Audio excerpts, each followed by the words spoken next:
Aloha and welcome everyone to the Fit to Fat to Fit Experience podcast. It's me, your host, Drew Manning, and I'm grateful you guys are here listening to another great episode on the podcast. Today's guest is Dr. Elliott Justin. We have a very interesting topic with Dr. Justin. He's the CEO and founder of FirmTech, which is the first sex tech company dedicated to improving men's erectile fitness. So yes, you heard that right. We're going to be talking about all things penises on this episode. So hopefully you're comfortable, or even if you are uncomfortable, I challenge you to listen to this just because, one, I think it's important for us as a society to talk about those topics that maybe our parents' generation was very uncomfortable talking about, because I think this type of conversation leads to, because people think about this, they have questions in their mind. Maybe they're too scared to ask their doctor or their friends or family members or their partner, right? They're too afraid to talk about these things because sometimes when it comes to erectile dysfunction, it brings a lot of shame. And when men struggle to talk about things that bring them shame, they kind of shut down, push people away, and it can be a lonely journey. So I'm of the mindset that it's good to talk about things that bring you shame, because I used to be that person that didn't talk about those things, and it led down a dark path and eventually hit my rock bottom because I suppressed my emotions for too long. And so this topic with Dr. Justin talking about sexual performance, I think is super important for us to have. So we're going to be talking about his technology, which is a wearable device that you put on your penis at nighttime, and it measures your nocturnal erections. That's basically what it does in a nutshell. We'll go into all the details on the podcast, so definitely stay tuned for this. It's a very entertaining conversation, and he's a very funny guy. But I really enjoyed having him on, and his expertise. He's a wealth of knowledge. I think a lot of you men and women, I think, should listen to this, just because, when it comes to erectile health, a lot of people don't realize the importance of it for our cardiovascular health. So just because you're struggling with erections doesn't mean or it doesn't mean that it's not something serious. That's most likely it's something more serious happening in your body that can be prevented if you take care of it early on. So I learned a lot from this episode. I can't wait for you guys to learn as well. Before we jump into the podcast, though, this podcast is sponsored by my friends over at Peluva. Peluva is a company founded by a good friend of mine, Mark Sisson. You might know more, or you might know about Mark. Him and his son joined forces to create this shoe company. And here's a few things why I love, a few things that I love about Peluva, which is a minimalist shoe company. First of all, most shoes, here's the problem with most shoes. Modern footwear, they're very bad for our feet. Almost all conventional shoes are too cramped, too thick, too cushioned, and or too elevated in the heel. And in the name of cushioning support, even athletic shoes can encourage the primary structural components of the feet, which are small bones, cartilage, and tendons, to become misshapen, and many of the muscles of the feet, including the arch, to atrophy. Right. The effects can range from minor foot pain to bunions, Achilles tendon tightening, plantar fasciitis, lower back pain, and much more. Flip-flops or slippers don't help at all, and popular minimalist footwear can help alleviate some of these mechanical issues, but the products offered are typically very unappealing in their styles, and certainly when it comes to more formal or athleisure dress. So these are a few things of why I love Peluva. Peluva, I think is how you say it, Peluva. First of all, the toe box is wide enough to not scrunch your toes together. There's an individual toe slot, which kind of allows your toes to splay out optimally. There's little to no drop from heel to toe. It's very thin material between the foot and the ground, and it's very flexible in the midsole and the outsole. A couple other things. The glove-like fit allows a full range of toe articulation, with the entire outsole only placed at strategic wear points. And honestly, I've used this for 2 months now, and it's my favorite rucking shoe. Even though it looks a little bit strange with the toe slots, honestly, it feels great on your feet. It feels super comfortable. I can even do a ruck shuffle, which is like a slow jog. Some people wear these for running shoes as well, and I'm totally fine with that. Right now, I'm not running though, but I do a lot of rucking. And by far, these are my favorite rucking shoes, the most comfortable, and I can go miles and miles with no pain. And I like the way they feel on my feet. So if you want to give them a try, you can go to peluva.com, peluva.com. Use the code Drew, and you'll get 15% off your pair. They have a lot of cool styles. I like the camo style that they have. But they have a lot of unique different styles. So go check them out, peluva.com. Use the code Drew for 15% off. And with that, let's go hang out with Dr. Justin. All right, Dr. Justin, welcome to the show. How are you doing today? I'm doing great. It's a beautiful day here. Yes, thanks for coming on the podcast. I really appreciate it. Really excited to dive into all things sexual health. But before we go down that rabbit hole, curious to know how you got into sexual health, because I know you kind of have a background in emergency medicine. How did you kind of stumble into the sexual health realm? Well, I've always been interested in sex, haven't you?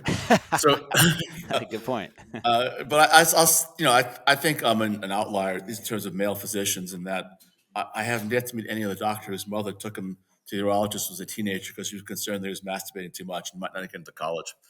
Uh, so, uh, so how did I get into this though?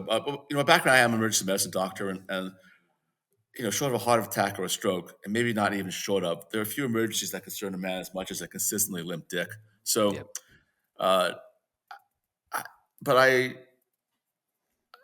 years ago, I founded a company called SwiftMD. It's the second oldest telehealth company in the United States. It's been sold. But that got me involved in remote patient management. What can people do at home diagnostically?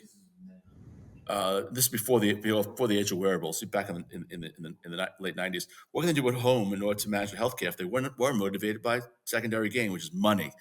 Because Yep. doctors, in the health, one of the tragedies of the healthcare system is people get healthcare that can be billed for, not necessarily the healthcare that they want. So I was interested in that idea with remote technology. From my perspective as an emergency medicine doctor, about 85-90% of the problems that people have, urinary tract infection, low back pain, sore throat, upper respiratory infection, they should be able to handle these things without doctors utilizing an app, especially now that the phones are so smart, probably smarter Yeah. than every doctor. So that's one aspect. The other is I live in Montana, and I own horses, and I ride. My wife says I ride like a 5-year-old. I say I ride like a 30-year-old at least. But Yeah. about back in 2015, I collided with a tree.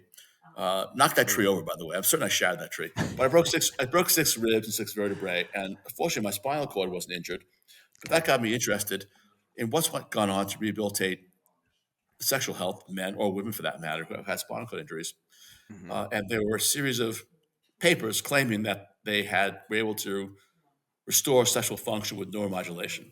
So, for your listeners, the the paradigm of neuromodulation is cardiac pacemaker. Most people are familiar with the fact that you can plant an electrode by the heart with a the battery pack essentially inside, and your heart can be paced. Hmm. So we sh- th- the thought occurred to me, well, if there's to look for doctors who've done this for sexuality. So Hmm. there were a bunch of papers, and I said, okay, well, I'm going to try to reproduce this research. So I first tested on 2 rams, male sheep, Okay. and we got erection and ejaculation, but we also got defecation and urination. So it wasn't exactly bedroom friendly yet. But I then, decided to basically experiment on myself.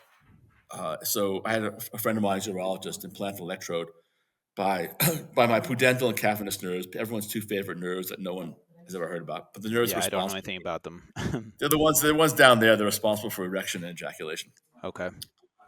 Nothing happened. I felt nothing. Hmm.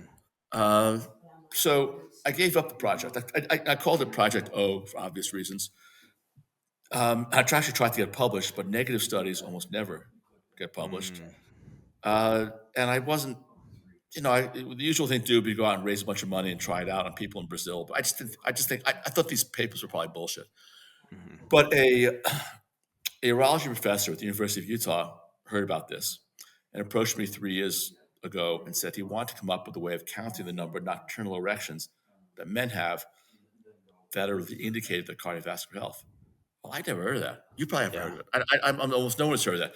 Because in medicine, when we say leading indicator, that's really powerful. Because in medicine, we treat associations. Like Yep. high blood pressure is associated with heart attack or stroke. It's Yep. not predictive. It doesn't mean if so. But to say something's a leading indicator, that means it's predictive. So a man whose nocturnal erections go down by 50% has about a 50% chance of having a heart attack in the next 2 to 3 years. Interesting. And if the number goes to zero, he has a chance of having a stroke about 80% next 2 or 3 years. So this could be profoundly valuable because men are motivated by their erections. Yeah. I can't think of any other healthcare parameter that will get a guy to watch out for his health more than than sexual problems. And of course, the goal would be to identify a problem on an app before Yeah. the problem occurs down there. So this doctor um, told me about this, and I said, "Wow, that's incredible." Why limit ourselves to nocturnal erections? Let's come up with a way of monitoring all erections Yeah. and a wearable. This doctor, like most straight doctors, was what I call a cock ring version. What's that? He never used a cock ring in his life. Oh, got it. I'm not a cock ring version. By the way, I'm married for 36 years to a woman who enjoys sex toys. I like playing around with them too. We've never found a cock ring that works. They pinch, so uncomfortable, like a novelty. You get one once a year, wear it once, and you throw it out. But I was aware of them, so my thought Okay. was, let's embed sensors into a cock ring, make a smart cock ring, and that's the backstory. Got it. Wow, I have so many questions, and there's so many directions we could go in. I think first I want to start out with the correlation between what is it about the loss of erections and cardiovascular health, that because I don't think a lot of people are educated on this. What is the correlation between those two things, and why should men pay attention to if they do see a decrease in nocturnal erections? What does that mean is happening in their body? Right. Well, in order to have an erection, you have to have blood flow in on the arterial side, and then you have to be able to hold the blood in on the venous side. Mm, So it's really about blood flow. I mean, obviously, there are neurological factors and hormonal factors, yeah. but the diseases that are really pandemic in our society, I've been to Hawaii many times. They're big. There are a lot of big people there. Yeah. Uh, diabetes Hmm. affects diabetes, high blood pressure, and atherosclerosis and obesity. Mm, Uh, and all these things are associated with decreased blood flow to the penis, and therefore increased incidence of erectile dysfunction. So it it's profoundly, it's profoundly important for people to maintain the healthy blood vessels in order to yeah. get not just for their penis, but for their heart, their brain, the kidneys, Yeah. etc. Okay, so that's super interesting. So this wearable, just so people can get a visual of it, it's something that you wear at bed, nighttime before you go to bed. Maybe explain how it works and the app and the technology behind it, and what you're trying to do with it. What are you measuring? Well, it's not just at night. You can wear it during sex too. Because what do men care more about? What's happening while they're sleeping, or what's happening when they're trying to fuck? That's a Okay. rhetorical question. So, uh, but basically, there's worn overnight. Um, it counts the number of nocturnal erections. Hmm. So, how old are you, sir? 43. You should have 4 or 5. Okay. Now, you might look good on the outside, and only be having 2. You wouldn't know it. Yeah. Uh, Similarly, so if that number went down, you have a problem. Okay. It could be in your if you're in good health, it could be a medication related problem. It could be alcohol, it could be recreational drugs, a whole series of things that cause problems with nocturnal erections. And when during sex, we measure the firmness, the hardness on a 1/10 scale, and the duration of every erection. Mm, And there we can start getting into the issues that are more common in terms of erectile dysfunction, because it could be most common causes performance anxiety. yeah. And that could be because you're with someone who's new. It could be because you're having problems with your partners. You're kind of irritated with each other, and there's stress in the relationship. That's probably the most common Yeah. problem.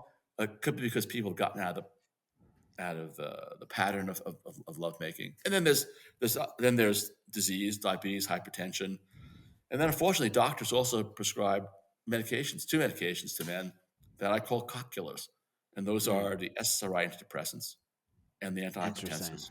And there are choice there are and doctors never warn about the sexual side effects of medications ever.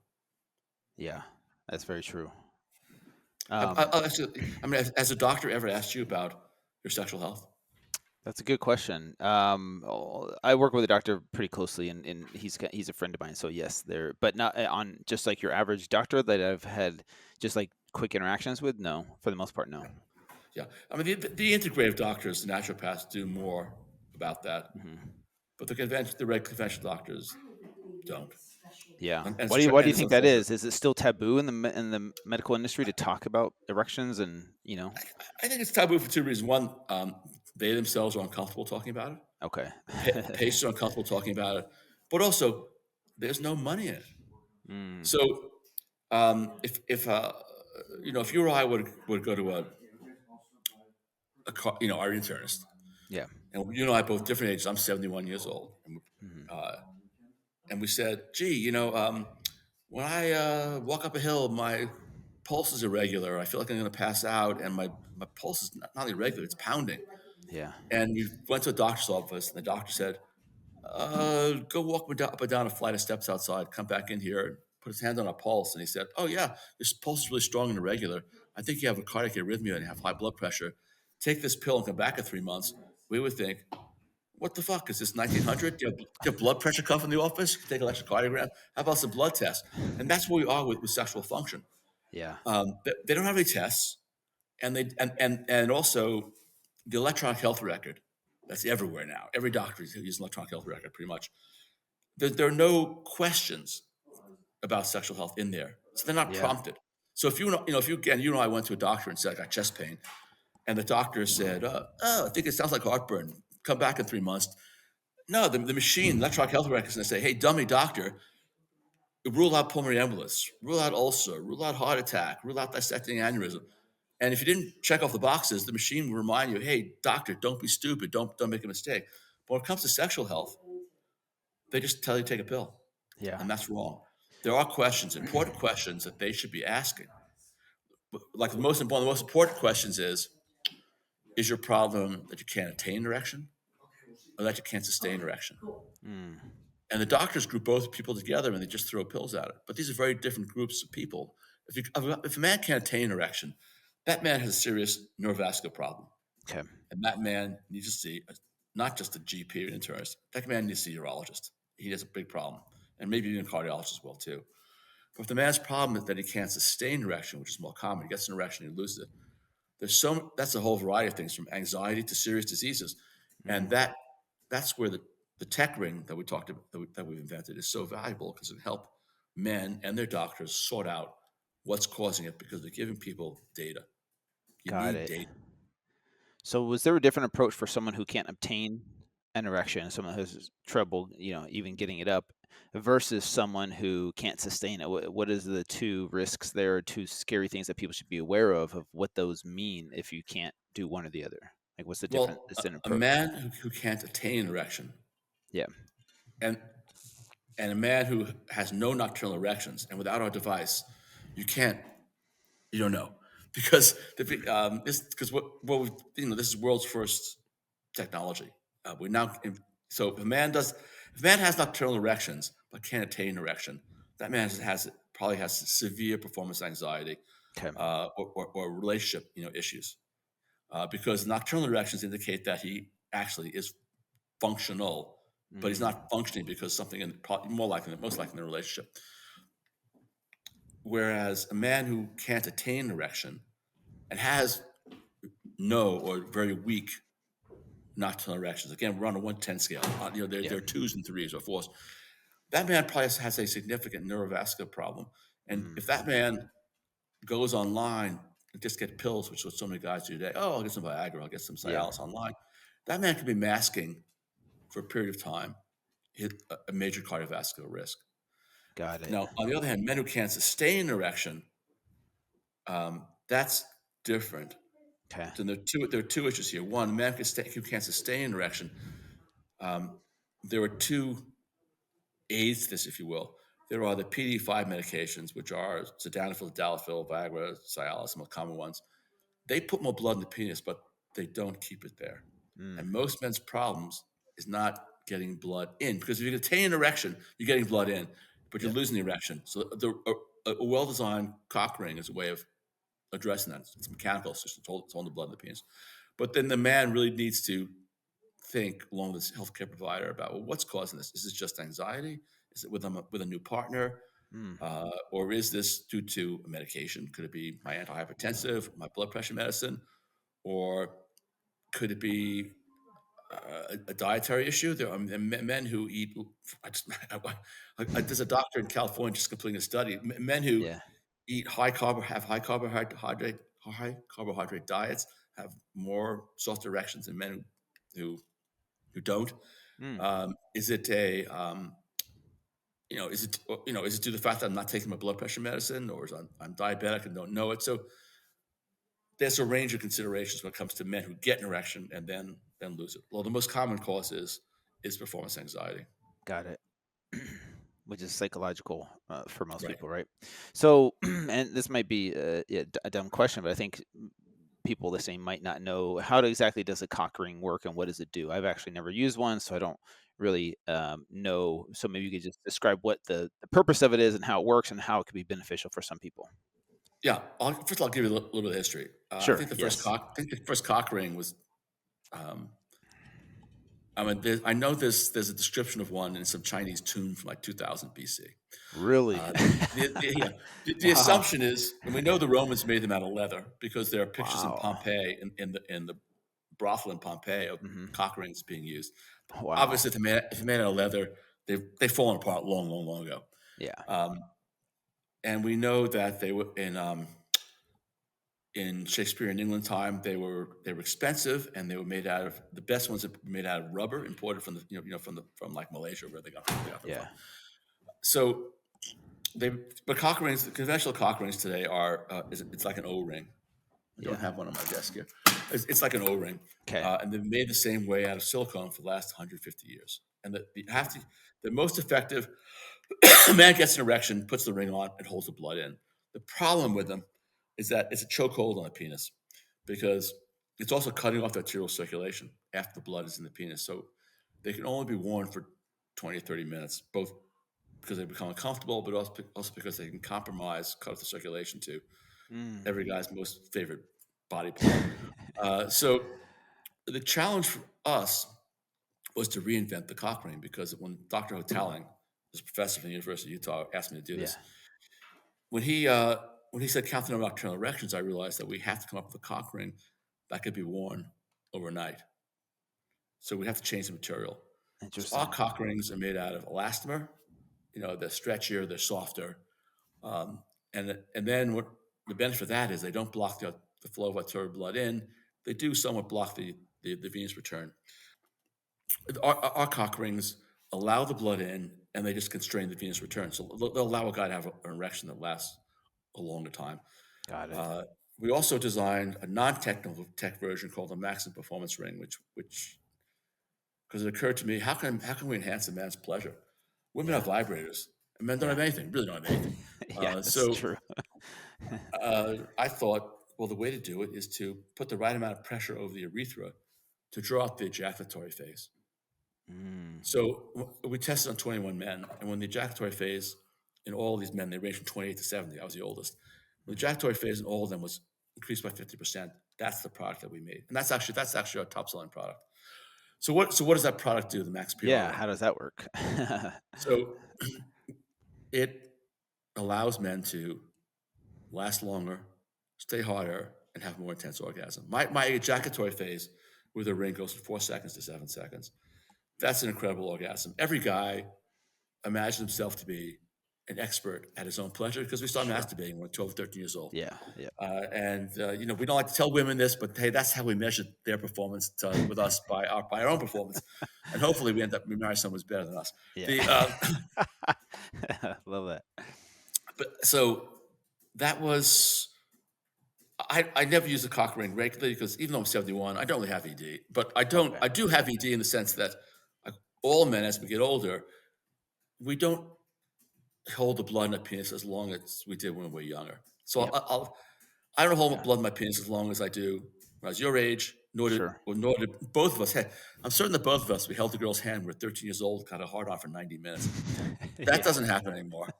Fortunately, it doesn't happen because I can now work and do other things, but Yeah. it doesn't happen, it doesn't happen anymore because for a variety of reasons, but one of the reasons is as we get older, um, we, the smooth muscles in our penis don't hold the blood in as well. Mm. It's more obvious at my age than at your age, but when I was if I sit on a plane, heck, if I flew Hawaii right now, sat on a Yeah. plane, when I got off the plane, my socks would be a little bit tight. My rings might be a little bit tight because Mm, the smooth muscles around the small veins aren't pumping blood back to the heart the way got they it. used to. Same thing happens with the penis, only those smooth muscles hold the blood in the penis. And as you get older, they get weaker and they Interesting. just leak. So we all could benefit from a ring, but we don't. Most guys don't know it. So Yeah. 90% of gay guys who have sex regularly use cock rings, and only 10% Okay. of straight men do. And those guys are onto something. And we have a question. You can check this. You can try this one out in the Big Island. How do Yeah. you tell the difference between a gay doctor and a straight doctor? One question: do you use a cock ring? Straight doctor. "Ugh, I don't need that. Well, it's not about need Yeah. or male pride. It's about want. Do you want to last longer? And do you want to have a more intense orgasm? And 99.9% of guys will say, yeah, I do. Well, in that case, get over the psychological issue, put a ring on it because they got vibrators and now you got rings. And Yeah. this is not, don't see it as a crutch. See it as an enhancer. 100%. And this is why I'm so grateful you came on the podcast, is because I'm trying to help people, my audience, listening to this, even though it might be uncomfortable for some people to listen to. It's about performance, and sexual performance is one of those things. As a human, you want to enjoy into your 40s, 50s, 60s, 70s, even more 80s. 80s, right? That's the goal. You don't, like, without sex, I feel like life is not is what it's meant to be. And so this is why I want to have people like you on to discuss these topics and like learn from you, so that people that are listening, can get over those psychological issues of the taboo-ness of it all, and just like, hey, that generation, it's come and gone. Like, this new generation, let's talk about these things. Let's talk about the uncomfortable things, because guess what? You're going to benefit more from this. And if you have great sex in your, later years, you're going to be so grateful for that, and everyone's going to be happier. I think the world will be happier if we all had better sex. So Oh, I agree. learning about these technologies and techniques, or whatever it is, I'm game to talk about it, because we talk about diet, nutrition, we talk about exercise, and all these other performance things. Why not sexual performance? Well, Drew, I You mean, know? doctors, we make Yeah. recommendations about diet, exercise, Yeah. alcohol. We don't make recommendations about sex, but sex is guys need to and their partners need to hear this. It's use it or lose it. You cannot go to Interesting. the gym and improve your sex life. Well, you can in the sense that you can lose weight, you can be more fit, Yeah. you can improve your cardiovascular health. That's true, but sex is predominantly about smooth muscles, not skeletal muscles. You can't work those out in the gym. Or maybe if you go to the gym where you can work them out. I don't know. The gym I go to does not feature the happy moment afterwards. But uh, so people need to have sex, and you're spot on. If people have Yeah. sex every day, their cortisol levels, the stress hormone, their cortisol levels are halved. If people have sex, if men over the age of 75, in a big study in the UK, had sex twice a week, their risk of cardiovascular death over the next decade decreased by 50%. You're gonna die Wow. anyway, but Wow. that's a huge change. And we Yeah. know that also, and there are many studies showing that, and one comes to mind immediately, in a marriage or a committed partnership, if they have sex twice a week versus twice a month, the divorce rate or separation rate is half. So we have Wow. this, you think about all the family counseling that goes on. How Yep. many family counselors are actually telling people, you guys need to start fucking again now? Yeah. And Yeah. and it's really hard, people, because people fall, you know, my job is stressful. We just moved. We have small kids. People have all sorts of excuses, and that's what they are. They're excuses. Because in Yep. my experience, I'm in Bozeman, Montana. I go to Mhm. one of the gym that really fit people go to, and because people know I'm the sexology field, they'll talk to me about their problems. A lot of people your age who really fit, men and women, and they're like, well, we the chemistry is missing, or blah, whatever, we're not making love as much. And my point to them commonly is, you're in the gym 12, 14 hours a week, and when you come to the gym, you turn on your phone, you got a program and you're exercising to a program. I'm not saying you need to go home and have a whiteboard of Yep. what you're going to do sexually, but you need to, if you really want to improve your relationship and resume lovemaking the way it was 10 years ago when you got married, you need to commit to it. You need Yeah. to plan for pleasure. Love that. Plan for pleasure. That's beautiful. Wow, that's a great I think that's great advice. And one of the things that I want to bring up too, and this is, maybe something that you can speak to as well, is that, men struggle speaking about things that bring them shame. And I think erectile dysfunction, sexual dysfunction of any kind brings men shame because they're afraid to speak out about it because they don't want to admit they have a problem, and they just have never learned how to speak about the things that bring them shame, whether it's sexual dysfunction, whether it's other trauma Money. or stresses they've been through. We suppress it. We're men, we man up, we don't talk about feelings or emotions, and that kind of comes at a cost of when you're struggling with sexual issues. You like you said, you need to you need to figure out a way to talk to someone about it until so that you can get the help that you need. But if you just bottle it up and suppress it and push people away from you, it's gonna come at a big cost of losing, your wife or someone that you love that you want to be intimate with. You're gonna come up with excuses, or you're gonna push it away. And this is why I'm such a big proponent of men learning how to talk about things that bring them shame, because once you start talking about it, you realize that shame has less power over you. And then it becomes easier over time to be like, yeah, like I can jump on a podcast now versus 20 years ago, I would have been like, oh, there's no way I could talk about this. You know what I'm saying? So I think men need to practice talking, being vulnerable and talking about things that bring them shame, whether it's sexual dysfunction or other areas of their life. And I think it benefits you opening up and having these vulnerable conversations, and just realize, guess what? Every single man out there struggles with the same thing. So, Yeah, anyways, and that's where the and you make. I mean, the point you make is great. Obviously, communication is key to this. If you're dating a 19-year-old, that's very different than you're married for 5 years and you have problems. yeah, You know, the person that you're married to, or that you're partnered with, they're much more likely to be sympathetic. yep, And when men own up to, hey, I've lost confidence because even my wife and I sometimes, hey, we haven't made love in 4 days. It makes me feel like I'm losing my confidence. That it helps to talk it out, as opposed to your point, anxiety and shame. Well, that's an erection killer, and yeah, that's yeah. just There you in go. and of itself. Um, and men need to realize that now they can actually figure things out with Yeah, data. So yeah. we've had. I'll give you an extreme example because I know that um, that there are two divorces that resulted from our people using our product. Okay. One, the wife bought the guy a ring. He was in his 50s. I think she was in her 40s. And because was he was avoiding sex, with her, and he had no nocturnal erections. The Mm, problem, he was blaming her, but the real problem was he had cardiovascular disease, and he got a cardiac catheterization. He had other risk factors as well too. He had hypertension. He was overweight, but the data in front of him made it concrete. I got a problem. mm. That needs to be addressed. Now she was so annoyed with him, she divorced him. But because Got it.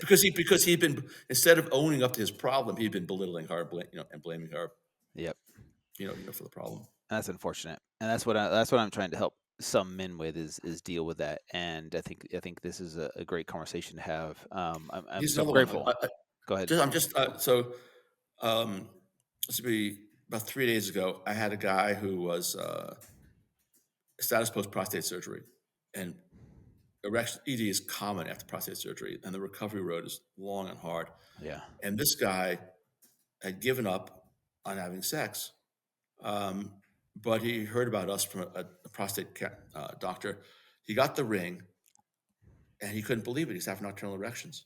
Wow. Contacted me to, like, because he couldn't believe it. Like, he contacted me. He said, well, is it true? What does this mean? I said, this means you can perform sexually. And if you're struggling with your wife, it's because of anxiety. It's in your head. Yeah. And that was such a relief for him. And Yeah. he and she both emailed me to thank me afterwards, because he struggled the first few times that they tried to make love. Mm, He would get an erection and lose it, and then he bought her other product, it's the Maximum Performance Ring, the ring without the technology, yeah. and said, "Well, now that's how he and his wife have sex.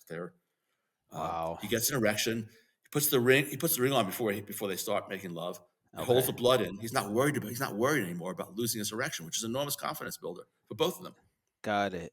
So, okay, so really quick, that brings up a question. Do you put it on during, You put the it on before before? because Okay.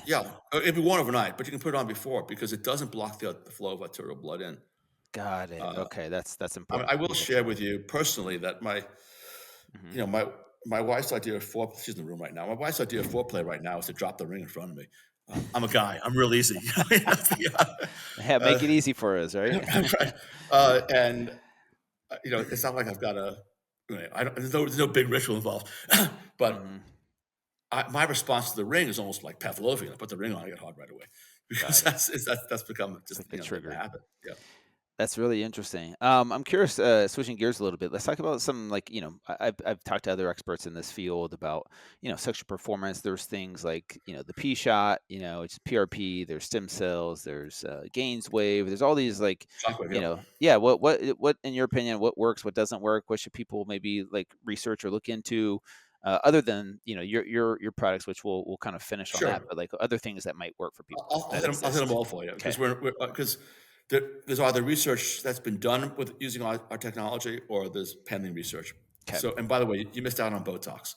The Oh, Botox. Let's talk about Botox. so the gains shockwave therapy, which is Gainswave. Mhm. Gainswave is the franchise. It's beneficial for men who have vasculogenic ED. 'Kay. That's not too extreme. Mm, So it will not benefit men. If a guy, here it is again. If a guy can't attain an erection, it's too late. got it. That man is not going to be. That man is going to spend six, seven, eight, $10,000 unnecessarily. So there are men, and there are a couple of doctors using our device one beforehand to screen. I mean, before you spend thousands of dollars, why are you going to benefit? Yeah. How? So if you look at someone's not, so I'll give you a hypothetical. If someone's having two nocturnal erections, they're probably going to benefit. Mm, If they're having zero, they're not going to benefit. If they're having five, they don't need it. yep. And I've had several men who've bought our ring to screen beforehand before they go out and spend a lot of money.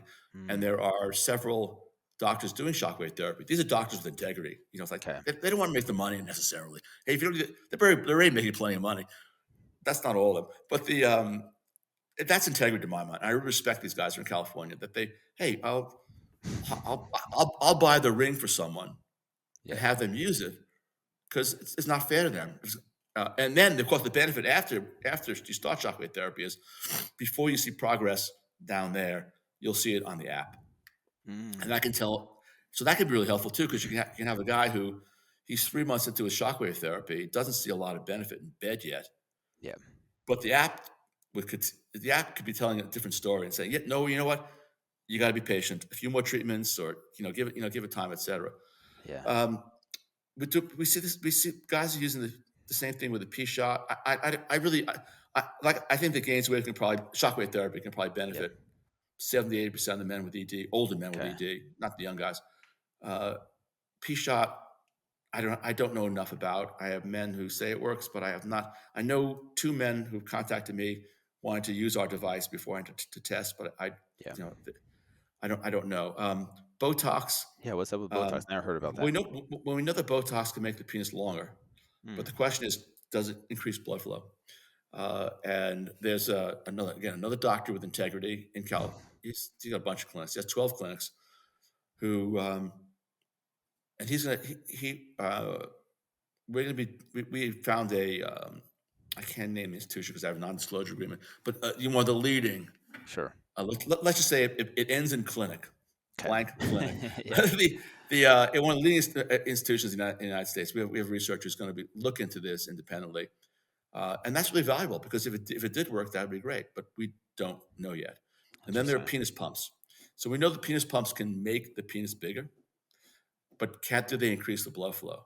Mm, There's another paper is going to kick off soon, and the prime investigator is at one of the leading prostate cancer centers in the United States in New York City, which gives it away, but I'm not going to mention his name. sure. Yeah. And he's going to be doing a study of this, and that would be really valuable too, because there are lots Yeah. of guys pumping, but and it will make you bigger, but will it make you harder? Will it increase the Yeah. blood flow? Will it reverse disease? Um, what is it? Testosterone therapy. Yeah. So that's been real interesting because uh, right now, uh, testosterone therapy is monitored subjectively, meaning, hey, Elliot, do you have more energy? Mm. You have more sex? Or, and by the way, let's check your blood level. Yeah. But what do I really care about if I'm taking testosterone therapy? I want to know if I have ED. I want to know, am I harder? Am I Mhm. lasting longer? Do I have nocturnal erections? Or is this just placebo effect? So following blood levels is inexact. It's been really interesting looking at men who are in the low range or low normal T range, being given the same dose.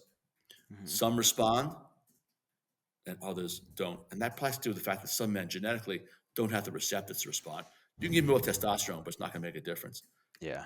I started taking testosterone last October because Okay. I'm 71 years old, Yeah. and every guy, all my friends, like age 50 on up, are taking testosterone. I'm like, "Hey, how come I'm not doing this? So I, Yeah. it had no effect on my nocturnal erections, no effect on my Mm. stamina, sexual stamina. Why do I still take it? Because something objective happened, which is that my upper body strength increased by 7% over Wow. 6 weeks. And meaning I went from, I'm not a big guy, I'm a skinny guy. Yeah. Uh, but I went from, and I pretty much doing the same routine for years. Part of my routine was with a set of bicep curls. I mean, you probably work out more than I do, Yeah. certain. A set of bicep curls, and I would end at 45 Mhm. with a full set. And now I end at 55. And that's Mm. just now, I'm not pushing it harder. Yeah. I went from bench pressing 175 to 195. Again, not because I had that goal in mind, because at my age I'm more concerned with CrossFit and Yeah. flexibility things of that nature. But that impressed me as an objective benefit of testosterone. Wow. So Okay. if guys are going to take testosterone, the tech ring is again is a good way of figuring things It out. seems like the tech ring is something you can use whether you're going to go through the shockwave therapy or the PRP or any of these modalities that exist to kind of like get a baseline first and see and test it out first. Exactly. I think it's a great tool to have available, and this is why I was so excited to bring you on, because I don't think a lot of people know that this even exists. One question that I do have, and then we'll wrap up, is Sure. okay. So how does it work? Is via Bluetooth? Do people need to worry about that? Because I know people are into like EMF and like It's the off. AirPods. Okay. True. When the device is on the body, the Bluetooth is turned off. Oh, okay, got it. So and that's actually that's That's cool that I'm a, you do that. we can stream it, and Yeah. if people want, and there are two research projects going on right now where the research doctors want it to be streamed. Personally, I know this cell phone that we all have. This is if you're worried about EMF, turn this fucking thing off and keep away from your body. Because Yeah. the Bluetooth that's in this little box here is nothing. But Yeah. nevertheless, it's off. And the most common mistake that men make with the device when they get it is to not understand that. So, Hmm. because guys don't read instructions, they just try to make things work. So the device has to be, when it's on your body, it's recording. And then when you want to reconnect to the Bluetooth, to the cloud, you have to turn the device off and then turn it on again. And guys are like, oh, it's not working. No, it's working. You just have to turn it off. You have to turn it off again, turn it on again, because that's how because we don't want the Bluetooth on while it's on your body. Got it. Okay. I appreciate you addressing that. That Sure. was the only question that I really had about like, okay, are there any downsides to this, any risks that people should be aware of, or anything like that, just to give people We've some. documented 45,000 erections, Wow. and um, we've had no significant skin reactions. We've had maybe 3 or 4 cases of chafing referred to me. Some guys will, if guys will just will be Yeah. we shaving the pubic hair, and they put it on right away. It can irritate the hair follicles. Got it. I don't.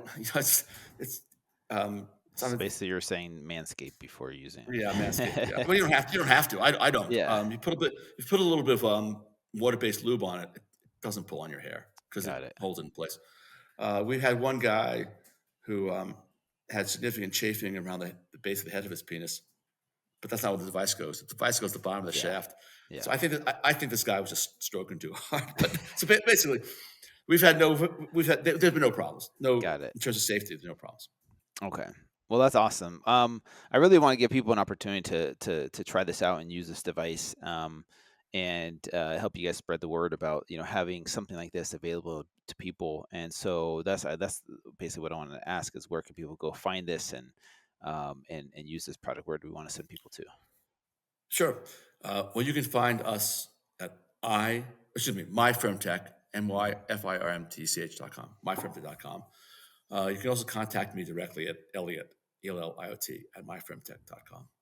Okay, that's your email address. Is Firmtech on social media?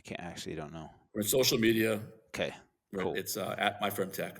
Okay, we'll put all that in the show notes for people. You guys listening to this, thank you so much. Definitely go check out myfirmtech.com, and hopefully this helps people. I'm excited to send people your way, and you know, help those that need help out there, because I think this is an important conversation to have, and I appreciate the work that you do, Dr. Justin. So thank you for coming on the show and sharing your knowledge with us, and for helping men. Like I think this is so important to talk about. So I'm very appreciative that someone, especially your age too, that's open to talking about this. So thank you for what you do, and thanks for coming on. I really appreciate it. Excellent. And thank you for the opportunity. Yep, my pleasure.